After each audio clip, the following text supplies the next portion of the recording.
Hello students, let's see this question.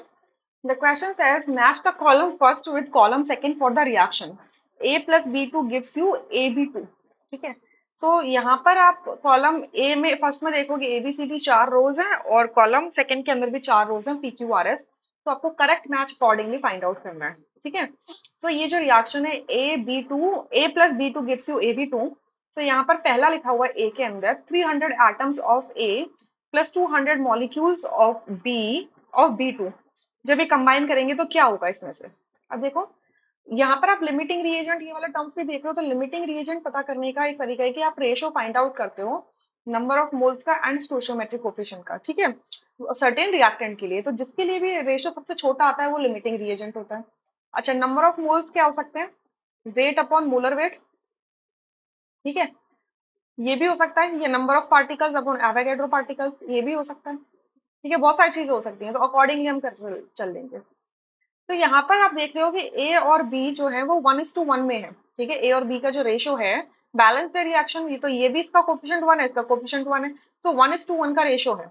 सो अगर यहाँ पे लिखा है कि 300 एटम्स ऑफ ए ले लिया, ठीक है, और 200 मॉलिक्यूल्स ऑफ बी ले लिया, ठीक है, तो आपका क्या होगा.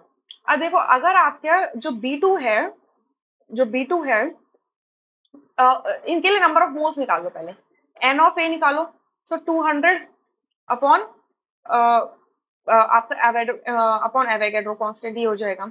और एन बी निकालोगे so 300, sorry N A 300 upon N A होगा और ये 200 अपॉन एन ए हो जाएगा. ठीक है. अगर मैंने इनका क्यू वैल्यू निकाली, क्यू ऑफ ए निकाला, तो क्यू ऑफ ए क्या हो जाएगा यहाँ पर, क्योंकि कोफिशिएंट 1 है, सो ये क्या आ जाएगा 300 अपॉन एन ए. और ये क्यू बी क्या आ जाएगा, ये भी 200 अपॉन आपका एन बी आ जाएगा, एन ए आ जाएगा. एन ए तो कांस्टेंट वैल्यू है. ठीक है, ये तो सेम है, इससे तो कोई फर्क नहीं पड़ने वाला. ऊपर क्या है 300 और ये क्या है 200. सो अगर एन ए की वैल्यू बहुत बड़ी है, सो अगर मैं 300 को एक बड़ी वैल्यू से डिवाइड करूंगी तो आपका क्या होगा, आपका क्या होगा, ये मतलब ऐसे समझ लीजिए कि एन ए क्या है, कांस्टेंट है, एवोगैड्रो कांस्टेंट है. सो क्यू ए जो है वो क्या है एक्सेस में, और क्यू बी क्या है वो कम है. क्यू बी की क्वांटिटी छोटी होगी ना, रेशो क्या है वो छोटा आया. तो ये इस तरीके से ये छोटा आया, इस तरीके से. ठीक है. तो इसका मतलब क्या है कि आपका जो बी है इस केस में लिमिटिंग रिएजेंट है. सो बी क्या करेगा, बी सॉरी B2 जो है वो लिमिटिंग रिएजेंट है. यहाँ पे बी मैं बार बार बी बोल रही हूँ, B2 होगा एक्चुअल में. ठीक है, लिमिटिंग रिएजेंट है. So limiting reagent will decide कि how much product is going to form. So अगर इसके 200 मॉलिक्यूल्स हैं तो AB2 कितना बनेगा, ये भी 200 मॉलिक्यूल्स बनेंगे. तो देखो यहाँ पे लिखा है 200 molecules of AB2 is formed. So A का मैच आपके S के साथ में हो जाएगा. तो फर्स्ट और फोर्थ ऑप्शन रूल आउट हो जाते हैं. सेकेंड में देखो 100 atoms of A plus 100 molecules of B2. अब दोनों अगर 1:1 के रेशो में है और दोनों की क्वांटिटी इक्वल है तो कोई भी लिमिटिंग रिएजेंट नहीं है.